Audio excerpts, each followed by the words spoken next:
Bismillahirrahmanirrahim. Assalamualaikum warahmatullahi wabarakatuh. Pada kesempatan kali ini, saya akan memberikan semacam tutorial yang sebenarnya menjadi tugas ujian akhir semester kuliah software hadis. Di mana di sini saya akan menganalisis satu hadis menggunakan 3 software hadis.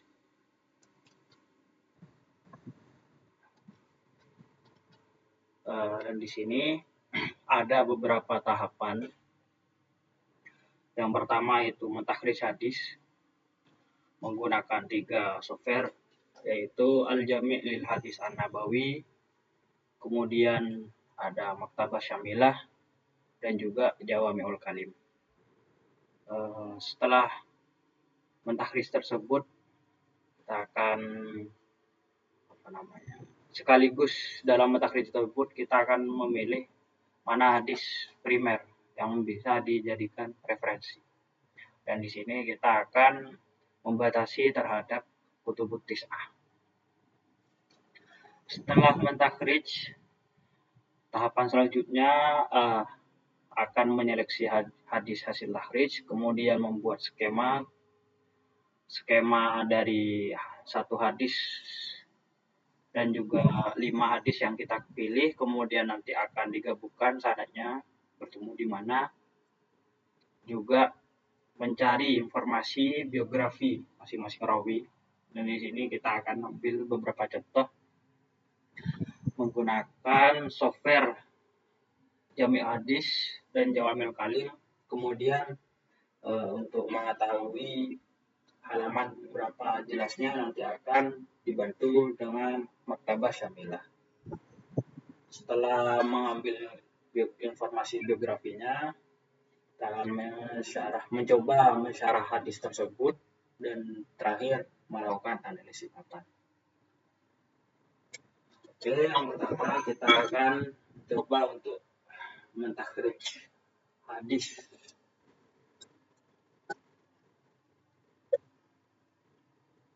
Di sini untuk mentakhrijnya kita bisa memilih kata kunci yang akan kita masukkan dalam pencariannya. Yang pertama kita akan menggunakan Al-Jami' lil Hadis.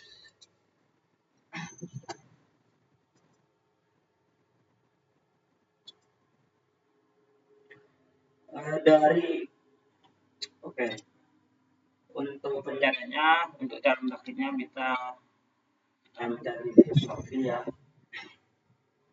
Dan sebelum itu kita batasi dulu dan menggunakan majal, yaitu kutubut tis'ahnya. Dan ini kita sudah melakukannya. Langsung saja kita akan menggunakan kata kunci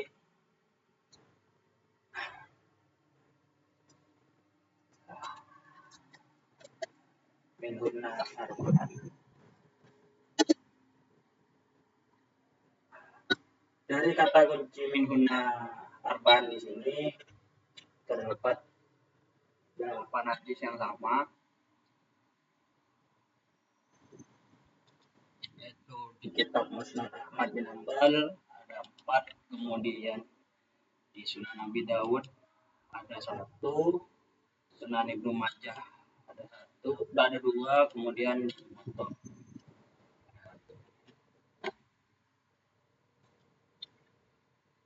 Sekarang kita mencoba menggunakan kata kunci yang lain.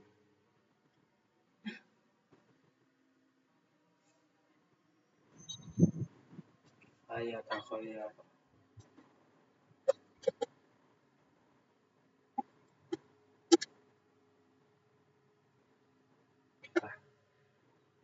Ketika kita hanya menggunakan ayat al-khayar arba'an di sini hanya muncul 1.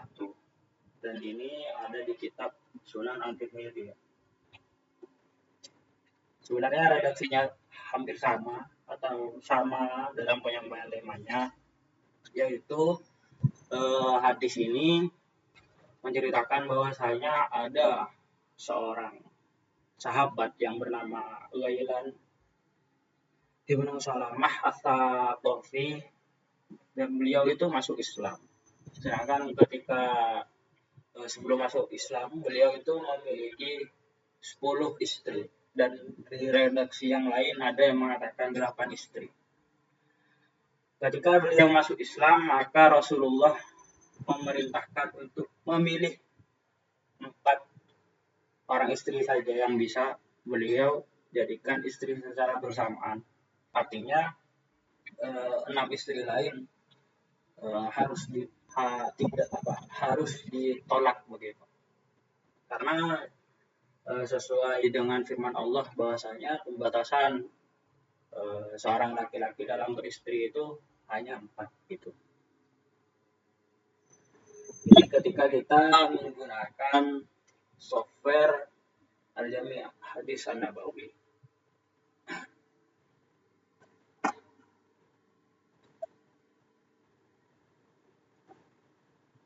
kemudian kita mencoba mentakhrij di Kabar Syamilah.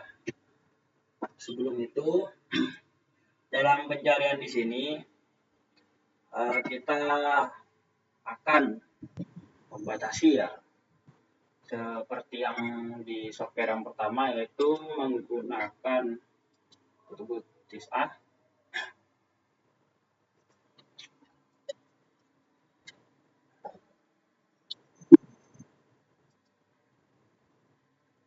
Kita cari dulu Sahih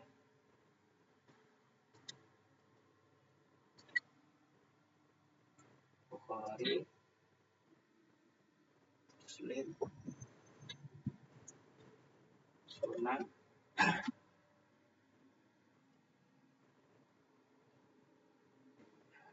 Majah.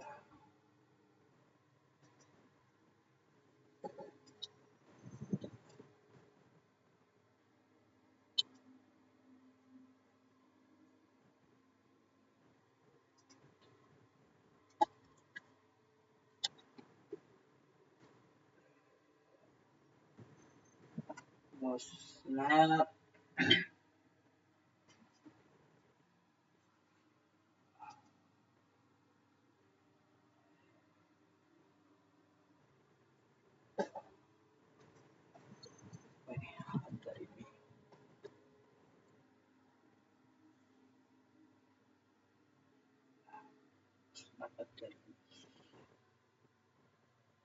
dan dikenal juga dengan Sunan ya, Sunan At-Tirmidzi. Kemudian yang terakhir Muwatta.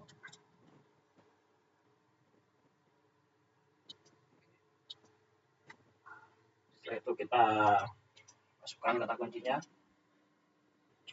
Di sini sama dengan Al-Jami' Hadis An-Nabawi, ketika kita menggunakan ayat akhir arba'an hanya muncul 1. Dan ketika kita mencoba walahu asrul niswatin, di sini juga muncul 1. Ketika kita minhunna arba'an, di sini cukup banyak. Sama sebenarnya dengan Al-Jami' Hadis An-Nabawi, yaitu ada 8.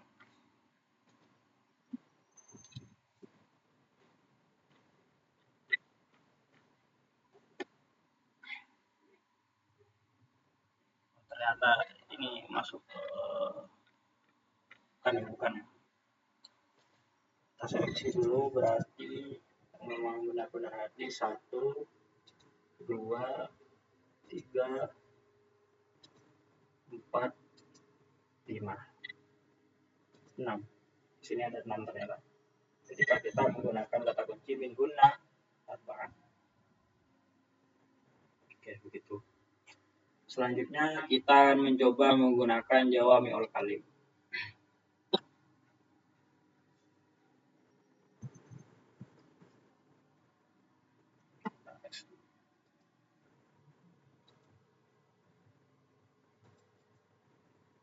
Kita mencoba min guna arba'an.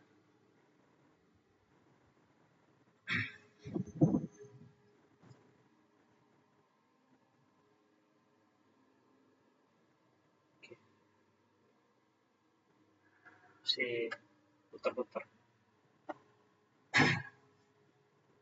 Perlu diketahui untuk aplikasi software Jawa Meol Kalim ini tidak sama seperti dengan aplikasi Hadis sebelumnya, bahwasanya ketika kita menggunakan aplikasi sebelumnya, kita bisa membatasi pencarian seperti pada kutub tisah.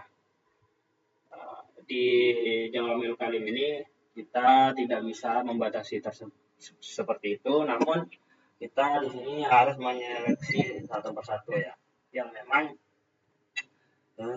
kita cari di kutub tisah. Sini seperti di Sunan Abu Dawud, Ibnu Majah, Muwatta Malik, Ahmad bin Hanbal, ada berapa? Nah, semuanya ada 8. Redaksinya semuanya sama dengan 2 aplikasi sebelumnya, apalagi dengan aplikasi Hadis Nabawi yang pertama.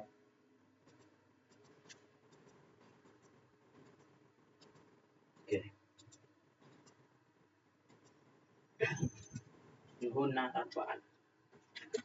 Kemudian tahap selanjutnya kita akan membuat skema sanad, baik dari hadis yang utama maupun dari gabungannya.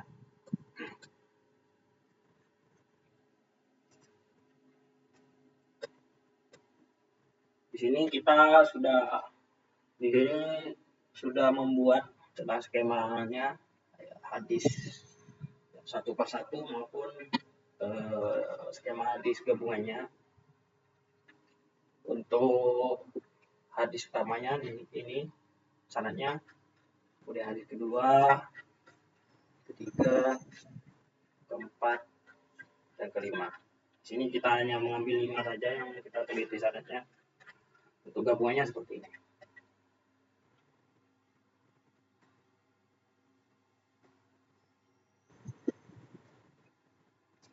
Jadi dari sahabatnya sendiri di sini ada 2 jalur yang meriwayatkan, yaitu Qais bin Haris dan Ibnu Umar. Untuk Qais bin Haris ini 1 jalur semuanya. Kemudian untuk jalurnya Ibnu Umar di sini ada 2. Yang Ma'mar ini punya 2 murid, yaitu Muhammad bin Ja'far dan juga Sa'id. Untuk Sa'id 1 jalur, kemudian dari Sa'id ini memiliki 3 jalur, yaitu Abdah dan Ismail dan Yazid. Abdah di sini 1 jalur. Untuk yang Ismail dan Yazid di sini sama-sama memiliki murid Ahmad bin Hanbal, sehingga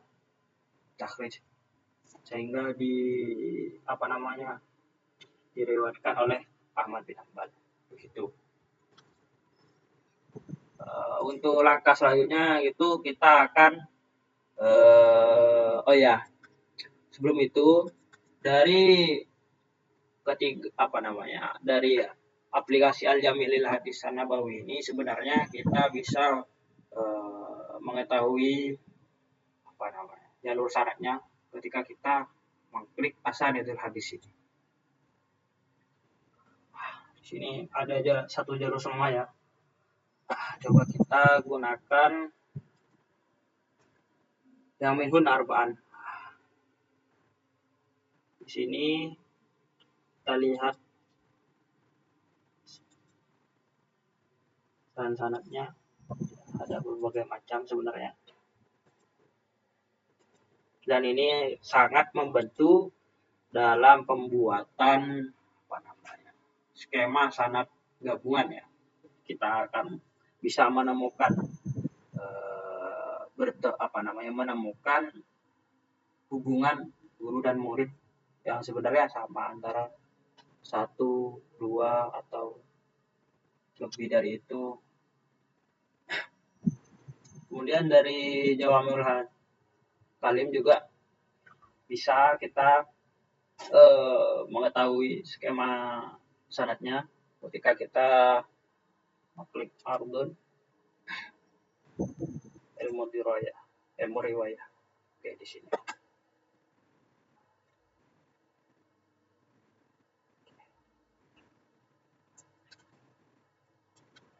Kita lanjut ke tahap selanjutnya, yaitu mengambil informasi mengenai biografi masing-masing rawi.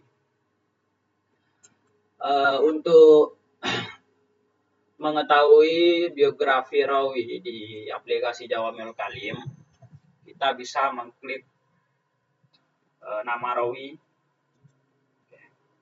Di sini kita bisa mengetahui informasi rawi tersebut, seperti Muhammad bin Ja'far ini. Nama yang masyhurnya adalah Muhammad bin Ja'far al-Adli. Kemudian tingkatannya thiqah, tahun lahirnya 193 Hijriah, bertempatnya di Basrah. Selain itu, kita bisa menjarah takdil di aplikasi Jawamil Kalim ini. Jadi,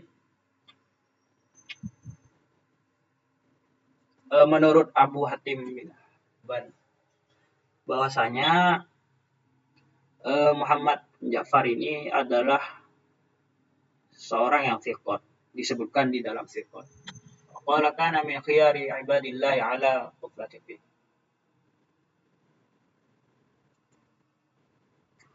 Juga ada komentar dari Ibnu Hajar al-Asqalani bahwasanya beliau itu thiqah sahihul kitab. Juga kita bisa mengetahui guru-guru dari Muhammad bin Ja'far. Di sini jumlahnya ada 79. Coba kita cari Ma'mar ya. Ma'mar.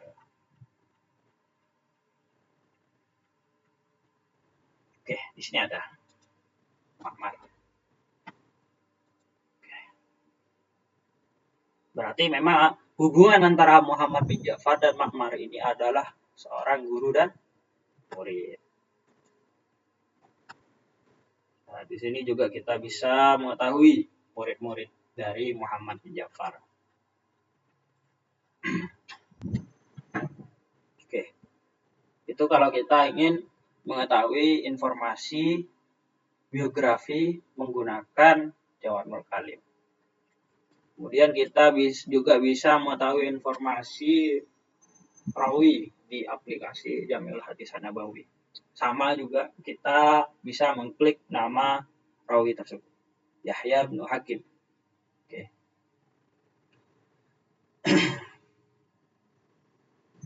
Yahya bin Hakim ini nama masyhurnya Yahya bin Hakim al-Makum. Kunyahnya Abu Sa'id.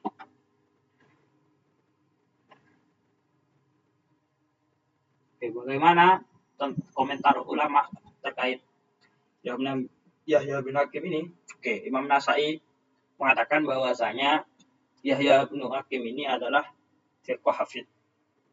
Kemudian Ibnu Hajar dalam kitab At-Taqribnya mengatakan bahwasanya Yahya bin Hakim ini adalah seorang yang thiqah hafidh, abid, shalih. Az-Zahabi mengomentar bahwasanya Yahya bin Hakim ini adalah seorang yang hujjah wara' shalih hafidh. Oke, juga kita bisa mengetahui guru-guru dari Yahya bin Hakim ini. Coba kita mencari Muhammad bin Ja'far. Muhammad bin Ja'far. Oke, ini kita menemukannya. Atau kita juga bisa mengetahui murid-muridnya, yaitu ada Abu Dawud, Nasai, Ibnu Majah yang meriwayatkan hadis ini melalui Yahya bin Hakim. Oke, berarti memang ada korelasi atau hubungan dari rawi-rawi tersebut dengan orang yang meriwayatkan. Kemudian langkah selanjutnya kita akan mencari informasi rawi menggunakan Maktabah Syamilah.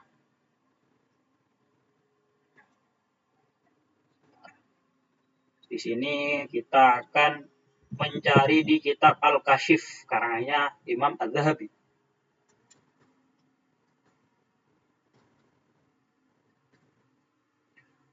Di sini Kita hapus dulu semuanya. Kita akan mencari Al-Kashif.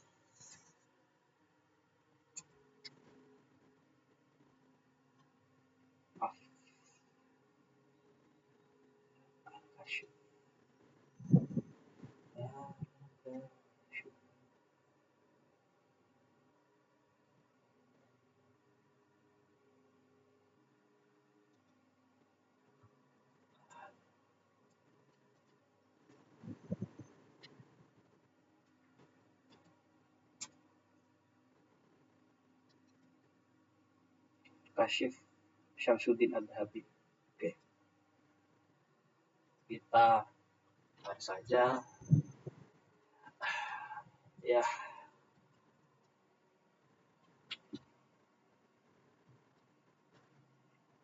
Ya Benu Hakim.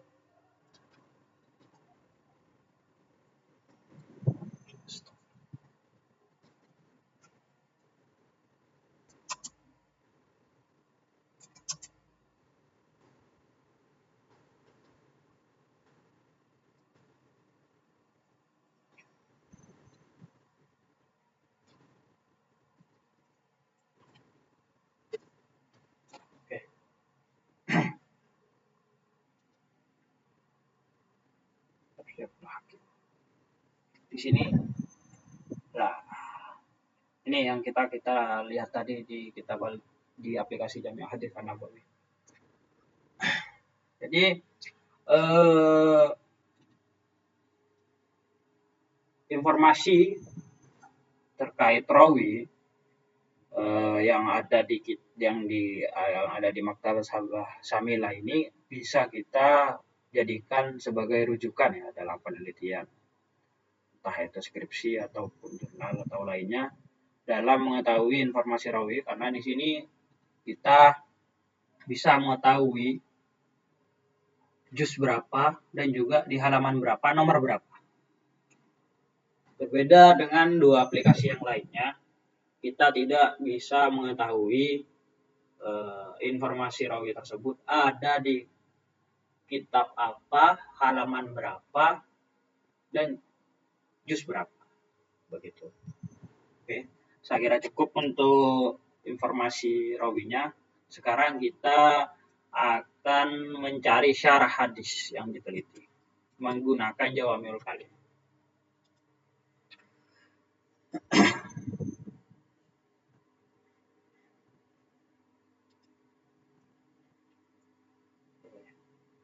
Kita klik saja salah satu hadisnya karena sebenarnya sama ya. Ordun.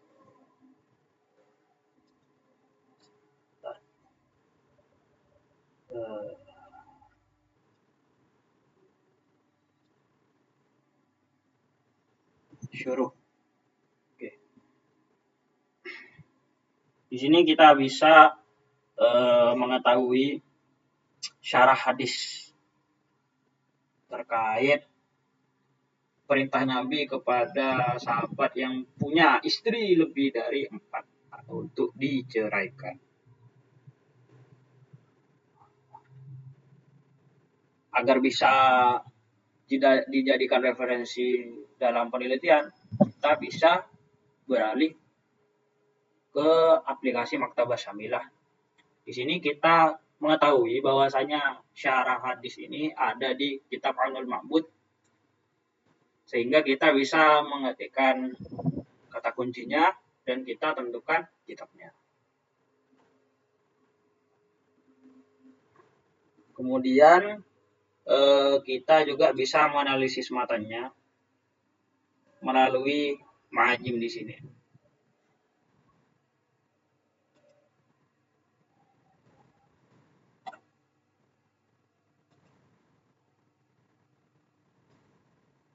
Oke. Berarti di sini tidak ada keterangan terkait lisan al-Arabi. An-Nihayah juga tidak ada. Al-Fa'iq tidak ada. Tatibul Lugha tidak ada. Oke, tidak ada nanti di sini.